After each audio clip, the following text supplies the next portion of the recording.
Silvio, Marcon está na tua escuta. Marcon, bom dia. Olha, falando em pesquisas, eu comentei agora há pouco que é a Quest, né? Ou seja, um instituto que é muito alinhado, muito favorável a esse consórcio de poder e a esse governo. Então, quando a Quest traz uma derrocada, uma desidratação de popularidade tão grande, talvez seja porque o buraco é ainda mais fundo. E se você juntar com os dados da Paraná Pesquisas, hoje, por exemplo, o presidente Jair Bolsonaro teria 15 pontos de vantagem em São Paulo. Todo mundo sabe que a eleição se resolve em São Paulo.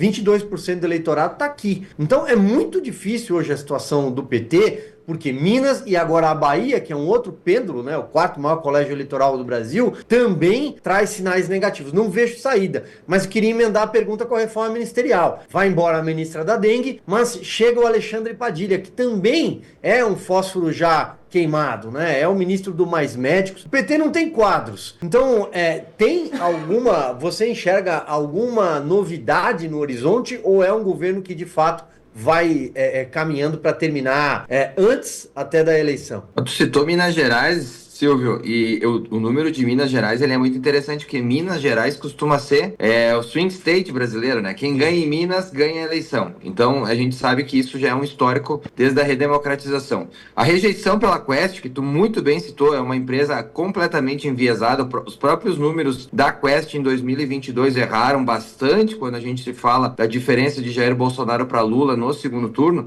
mas ela está dando que em Minas Gerais a rejeição de Lula chegou a 63%. Ou seja, esse a gente pode considerar um número nacional. Se nós colocarmos ali uns 4, 5% de gente que não sabe, não opinou, aquelas pessoas que não entendem a pergunta, a gente vai estar dando que é uma aprovação de só a desaprovação, melhor dizendo, é 2-1. É muito difícil tu reverter uma situação dessa a cerca de um ano e pouquinho do começo da campanha eleitoral. A gente tem o começo da campanha eleitoral em agosto, a gente já está adentrando março. Quando a gente olha os movimentos que o governo vem fazendo, a gente teve agora, na segunda-feira, Lula indo à TV para tentar ressuscitar esqueletos, né? Teve 2 programas aí, o próprio Pé de Meia, é um programa que o próprio Tribunal de Contas da União já vetou, inclusive, por supostas irregularidades, e é um programa que é positivo, mas não tem a capacidade de aumentar basicamente a popularidade do presidente. Eu sempre costumo dizer, e a história mostra isso, tu me corrija se eu estiver errado, que o mercado, o preço das coisas, ele é matador.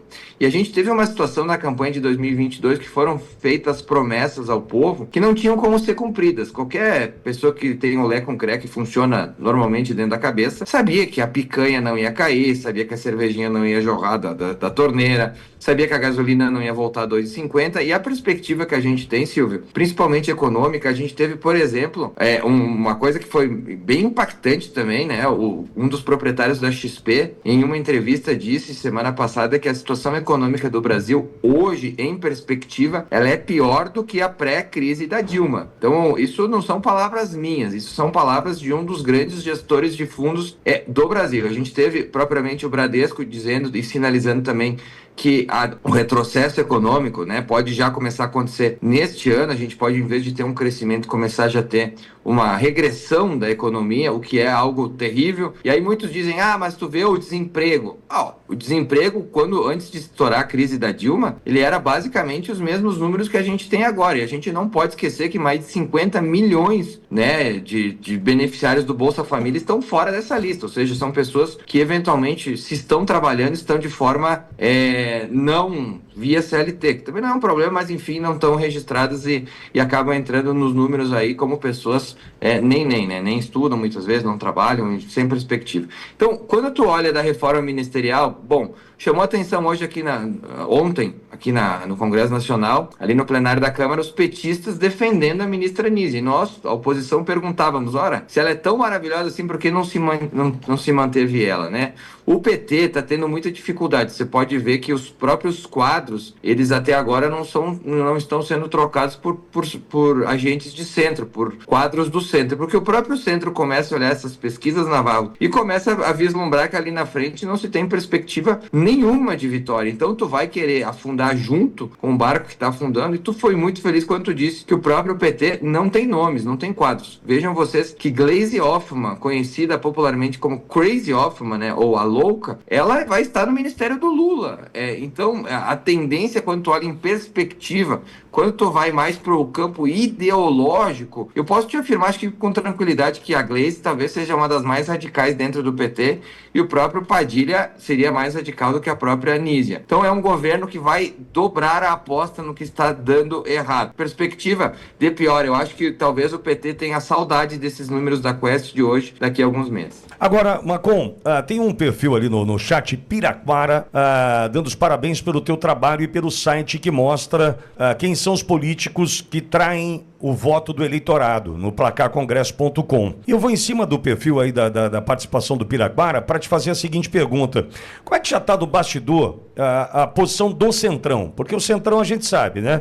Vai de acordo com as emendas, né? O vento que sopra para onde sopra. É Lula agora, vamos de Lula. Ih, Lula não vai dar, vai naufragar aí. Como é que você já começa a perceber uma mudança no bastidor, em especial com essa turma do Centrão? Esse 50-50, vou para lá, vou para cá, vou para onde mais me interessar. O Placar Congresso pode trazer alteração nesse voto em especial de quem até ontem era Lula? Olha, Pitoli, uma das coisas que teve uma pesquisa, além do Placar Congresso, que saiu semana passada, a gente até chegou a comentar, tenho certeza que vocês falaram também depois disso, que foi do ranking dos políticos sobre a questão da anistia, né?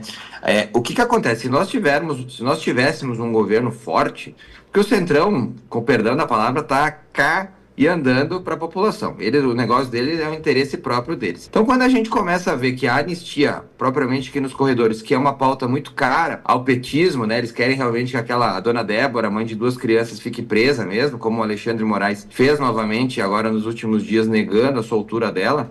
Quando a gente vê que o centro começa a se posicionar mais junto à oposição em pautas que são caras ao governo, a gente já tem uma sinalização muito forte de que, tá difícil. A gente teve aqui no começo, até agora, nesse primeiro mês de trabalho em 2025, nenhuma pauta aprovada que o governo tinha muito complexa, onde, por exemplo, foi aprovado o dia do axé. Não sei se foi repercutida essa importante notícia aqui na Auriverde. Eu acredito que tu, Pitoli, tem aberto o programa, né, com esse fenômeno que o Congresso aprovou ontem, né, o dia do axé. Eu tô tentando ouvir o Beto Jamaica aqui, mas não tô conseguindo ouvir o Beto Jamaica. Pois é. Para vocês terem uma ideia, foi aprovado em regime de urgência, tá? A gente aprovou urgência, eu votei contra, obviamente a oposição foi contrária, e o governo fez muita força aí para aprovar o dia do axé. O que eu quero dizer com isso? A sinalização é que não há votos. Chegou-se numa situação aqui na Câmara dos Deputados e propriamente no Senado que o governo vai ter muito mais dificuldade para aprovar projetos aqui na casa. E a perspectiva é de piora. Já se tem um histórico que na segunda metade de mandato o governo normalmente ele está enfraquecido normalmente e se tem mais dificuldade. Mas o que a gente tem conversado, principalmente eu, estou ali no Podemos, que é um partido que transita mais também pela esquerda, é as dificuldades que a gente está vendo. E a gente teve uma outra situação também que foi bastante,